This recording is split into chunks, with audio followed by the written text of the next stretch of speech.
Anton Chekhov की story the dead body.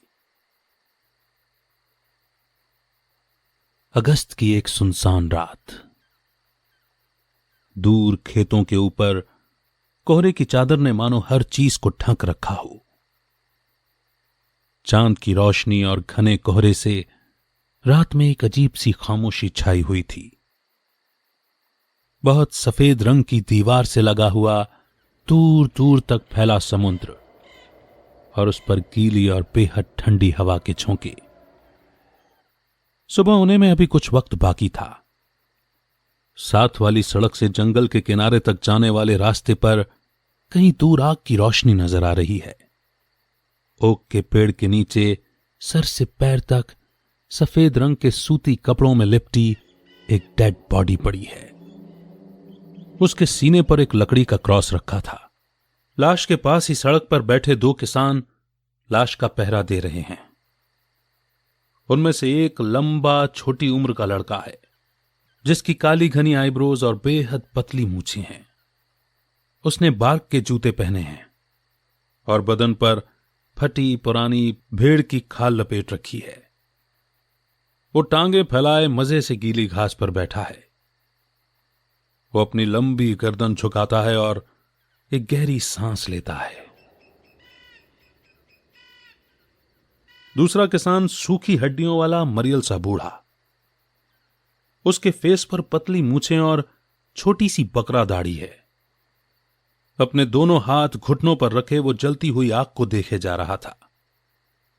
Camp fire की रोशनी में दोनों के चेहरे लाल हो गए हैं। वो दोनों चुपचाप बैठे थे। सन्नाटे के बीच बस एक ही आवाज सुनाई देती है, आग में जलती सूखी लकड़ियों के चटकने की आवाज। सो मत जाना सोमा, यंग मैन ने बूढ़े से कहा। कौन? मैं तो नहीं सो रहा, बकरी जैसी दाढ़ी वाला बूढ़ा हकलाते हुए बोला। कोई बात नहीं, यहां अकेले बैठने में डर लगता है। तुम कुछ बात करो सोमा, बड़े अजीब आदमी हो तुम। कोई और होता तो हंसी मजाक करता या कहानियां सुनाता या गाने गाता, पर तुम जैसा तो कोई नहीं होगा। यहां ऐसे बैठे हो जैसे खेत में कोई पुतला हो। तुमसे ढंग से बोला भी नहीं जाता। जब बोलते हो तो लगता है डरा रहे हो। 50 साल के बुढ़े हो गए पर अकल बच्चों जैसी है। क्या तुम्हें बुरा नहीं लगता कि तुम इतने गंवार हो? आई एम सॉरी, मैं शर्मिंदा हूं, बकरा दाढ़ी वाला दुखी आवाज में बोला। और तुम ये बात समझ लो कि तुम्हारी बेवकूफी देखकर हम भी शर्मिंदा हैं। वैसे तुम एक सीधे साधे किसान हो, दिल के भी साफ हो, पर तुम्हारी एक ही प्रॉब्लम है कि तुम अकल से जरा पैदल हो। कभी थोड़ा दिमाग से भी काम लो।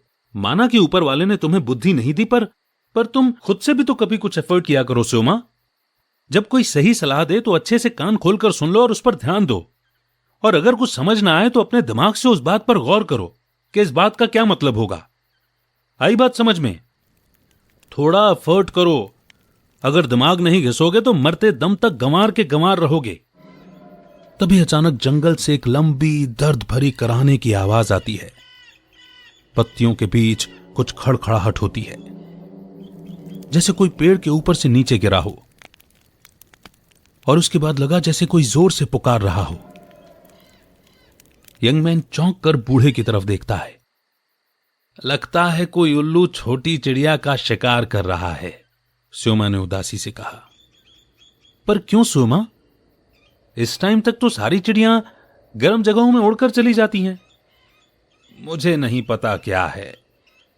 आजकल सुबह बड़ी सर्दी होती है, इतनी ठंड पड़ रही है। बगुला बड़ा ना। स्योमा उठकर झाड़ियों के पीछे चला जाता है।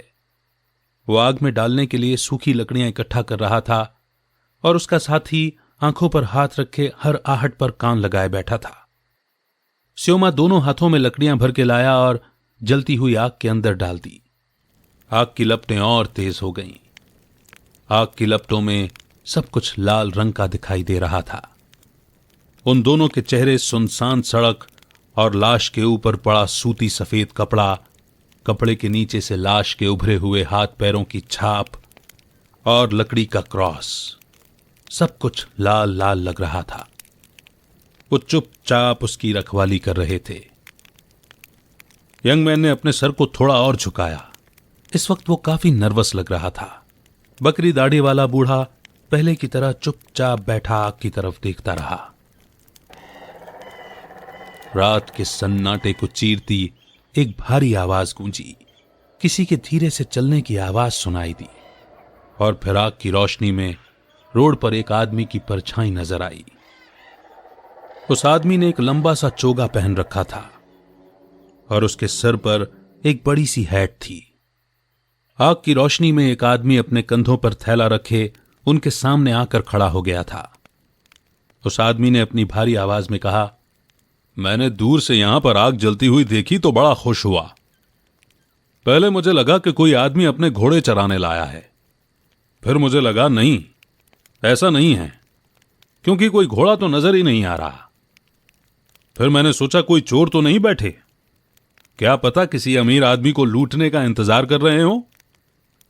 अरे वही जिप्सी लोग जो अपने देवताओं को कुर्बानी चढ़ाते हैं।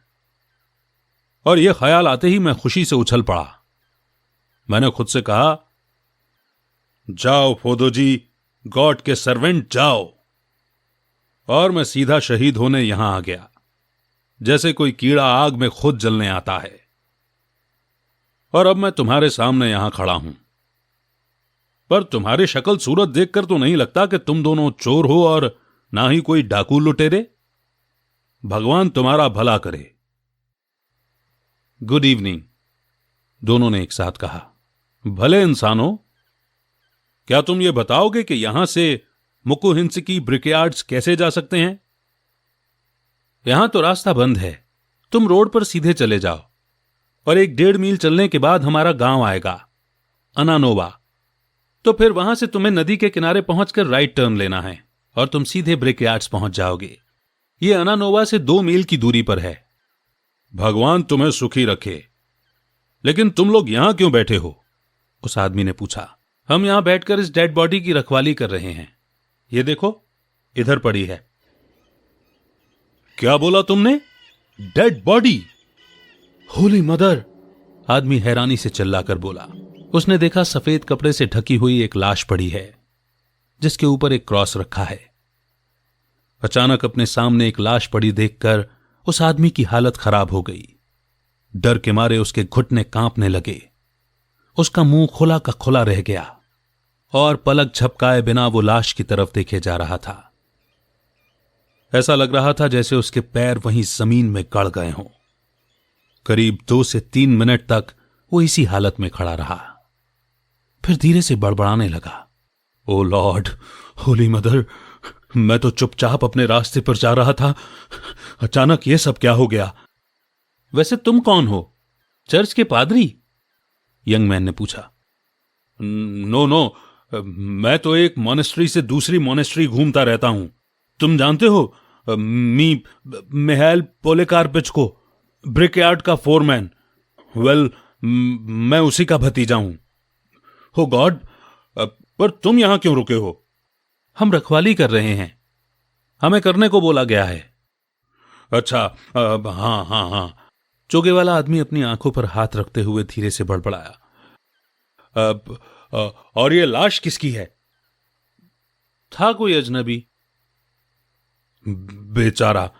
पर मैं कहूंगा, यहां से चलो भाइयों, मुझे घबराहट हो रही है। मुझे मुर्दों से बड़ा डर लगता है। माय डियर सोल्स, जब तक ये इंसान जिंदा था कोई पूछता भी नहीं होगा, पर अब जब ये मर गया है तो इसकी रखवाली ऐसे हो रही है जैसे ये कोई फेमस जनरल या बिशप हो। क्या किस्मत है बेचारे की। वैसे क्या हुआ था इसके साथ? इसे किसी ने मारा था या? भगवान जाने, क्या पता किसी ने खून किया था या शायद खुद मरा हो। हाँ, कौन जाने भाइयों, क्या मालूम अब तक उसकी आत्मा स्वर्ग पहुंच चुकी हो। उसकी आत्मा अभी भी बॉडी के पास है, यंग मैन बोला। 3 दिनों से आत्मा लाश के पास भटक रही है। अच्छा, बड़ी ठंडी रात है भाई, दांत बज रहे हैं। अच्छा तो दोस्तों, मैं चलता हूं।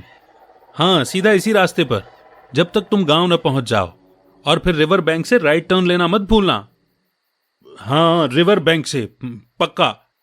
तो फिर मैं अब तक यहां क्यों खड़ा हूं? मुझे चलना चाहिए दोस्तों। बाय बाय दोस्तों।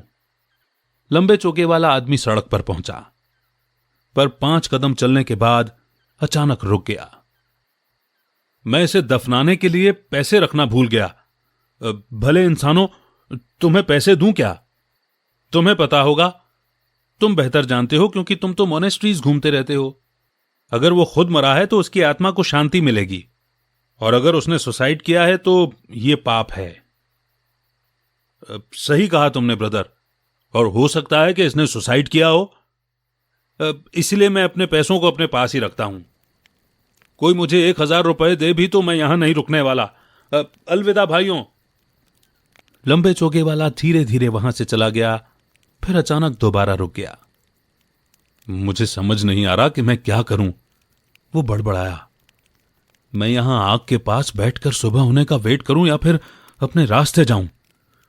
मुझे तो डर भी लग रहा है। बड़ी डरावनी रात है। इस आदमी का भूत मुझे अंधेरे में डराता रहेगा।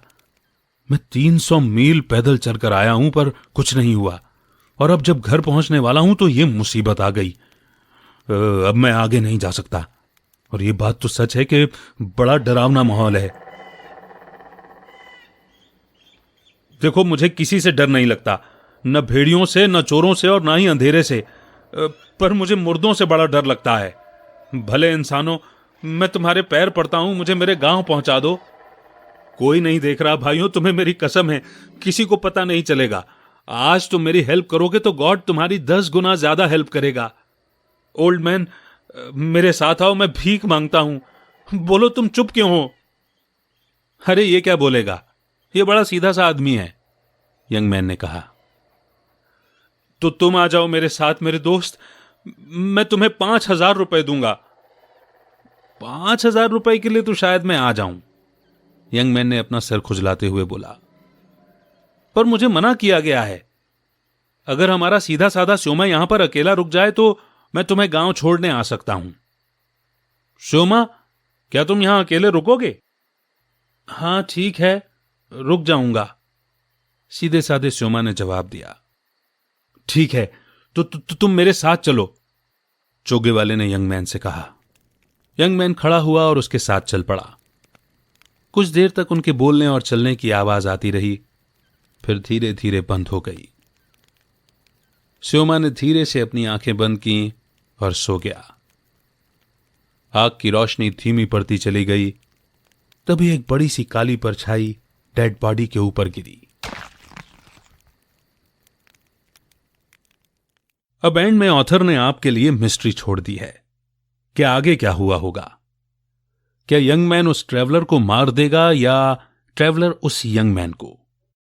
उम्मीद करते हैं ये बुक समरी आपको जरूर पसंद आई होगी, क्योंकि ये ओपन एंडेड स्टोरी हमें बहुत कुछ क्रिएटिव सोचने वाले मोड़ पर छोड़ करके जाती है।